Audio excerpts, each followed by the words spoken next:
I don't actually know how to feel about this because in one way, it is a good thing because they are the world's biggest fund manager and they are tokenizing, right?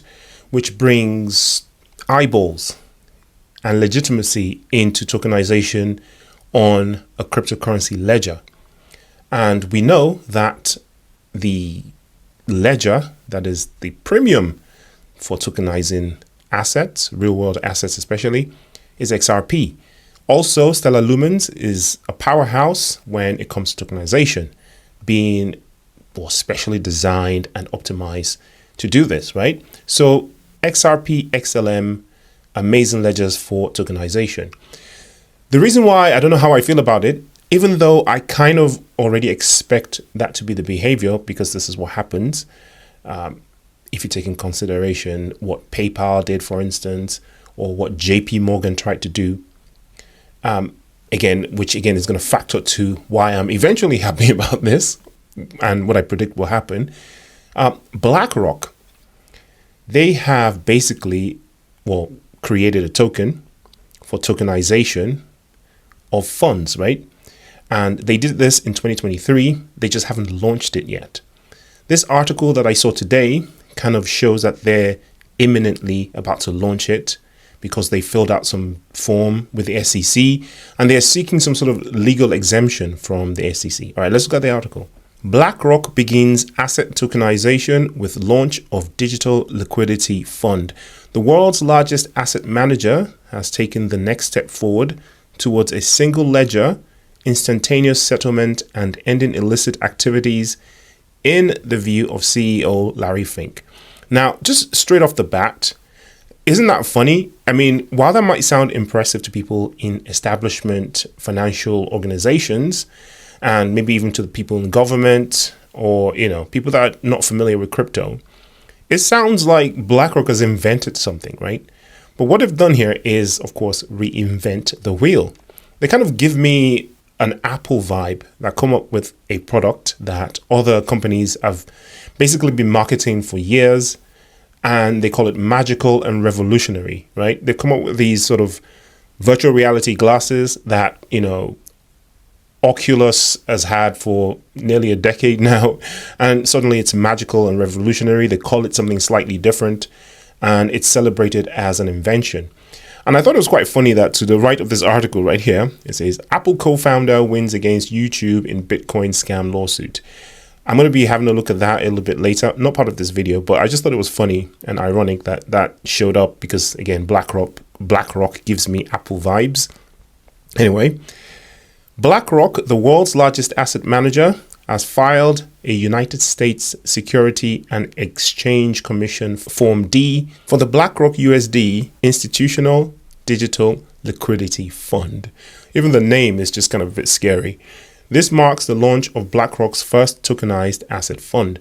According to the filing, BlackRock created the fund in 2023, but has yet to launch it. Form D is used to obtain various exemptions.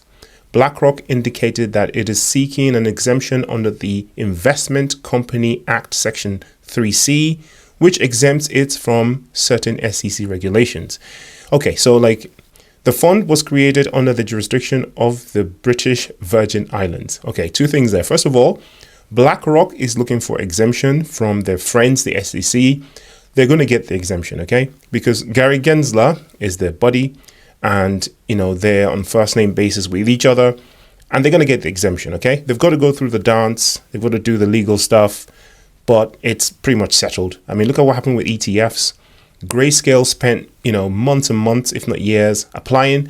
But when BlackRock showed up on the scene, suddenly we have spot ETFs.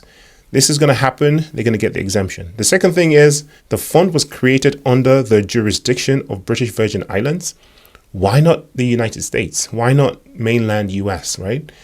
Again, you bet that there's some sort of tax exemption, some sort of legal loophole. See, this is the thing with the top 1%, the top 0.1%. The way they do things is completely different from the way we do things. We do things in the way that we get taxed the most, okay? A lot of dumb money, retail money. We just do things in a way that the government can get their claws into our business and tax us as much as possible. These billionaires that put their money with BlackRock, they expect BlackRock to dodge all the taxes, take all the loopholes. And, they're able to set up companies in foreign lands and dodge all the legal taxes that they're supposed to be paying in the United States. Now, I'm not accusing BlackRock of anything, but I'm just saying that they have their ways that, some of us don't. Let's just leave it at that. The fund will have a $100,000 minimum investment and be offered by Securitize, a US digital asset securities firm, which will also conduct the sale of the tokens. The form shows $525,000 in sales commissions and indicates the size of the fund as indefinite. The form was signed on March 4. So signed recently, and the size of the fund as indefinite, well, that's to be expected. People that invest with BlackRock or put their money with BlackRock or buy BlackRock funds are usually multi-billionaires, countries, huge organizations that have endless pockets to spend. So I'm not surprised that that would be indefinite. But even that, it just basically points to the fact that there is a colossal amount of money that is going to come into digitized, or should I say tokenized assets, right? When the derivatives world, right, sector gets tokenized on the ledgers, we're about to see some stupid money come into cryptocurrencies in not so distant future. The fund will be tokenized on the Ethereum blockchain with the ERC20 token called BUIDL, which currently has one holder and a $0 on-chain market capitalization, according to Etherscan. The website also indicated that the fund received a transfer of $100 million in March 4. So it went from being the lowest market cap coin in the world to, $100 million. Now, obviously, you have to have $100,000 to invest. I don't even know if we retailers are going to be allowed to invest in this or trade in this. But if you have a spare $100 million, why wouldn't you just buy something like Bitcoin or something like that? I don't know why you would buy a BlackRock coin, which will probably be operated like their establishment stuff, which won't gain very much. But it just goes to show that they are interested in blockchain. They know this thing is here to stay. They understand that the technology is amazing.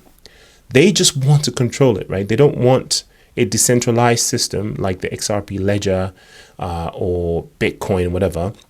I mean, the Bitcoin ETF is a fund that they control, right? And it's inevitable. You have to, Bitcoin is the big daddy. They don't want to use a better system that already exists. I mean, they didn't need to reinvest this wheel. They could just use the XRP ledger, right? It's faster, more efficient.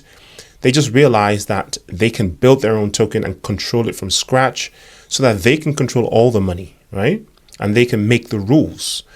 Now, what BlackRock is going to learn very quickly is that Ethereum is not the best place to tokenize assets, right? Ethereum is the biggest place at the moment. And I wonder if they had a look at XRP and they passed on XRP because of the legal issues, or because their buddy, Gary Gensler, got on the phone and said, look, you don't want to use XRP. I'm in a fight with them in court. Maybe use Ethereum. A good friend, Vitalik, will be happy to help you with that. This whole ETH sort of behind the scenes stuff that's going on. Again, I'm not accusing anyone of anything. The whole thing just stinks. Like, why would you use an unscalable or a hard to scale platform with these incredible fees, right? Okay, so you're building your own token. It's sort of like an L2 that's sitting on Ethereum. But at the end of the day, the ERC20 tokens are still using Ethereum. If you're going to transact that in any way, you still have to pay Ethereum level fees. I assume that BlackRock doesn't mind those fees because they've got so much money, but it's going to get really slow and sluggish and unscalable and unreliable. I'm surprised that they didn't even build their own blockchain from scratch. This is something that they can do. They have the infrastructure, knowledge to do it. They could hire the best developers in the world. They can start from scratch. It doesn't have to be on Ethereum.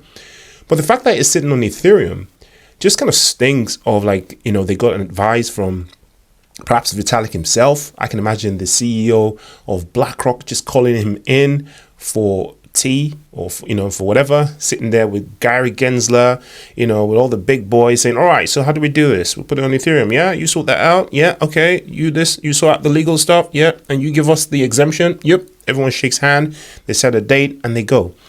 But rest assured that, look, if BlackRock is doing this, all the other organizations are going to do this too. Now, some of them are going to do what BlackRock did, which is to build their own token on top of ERC20.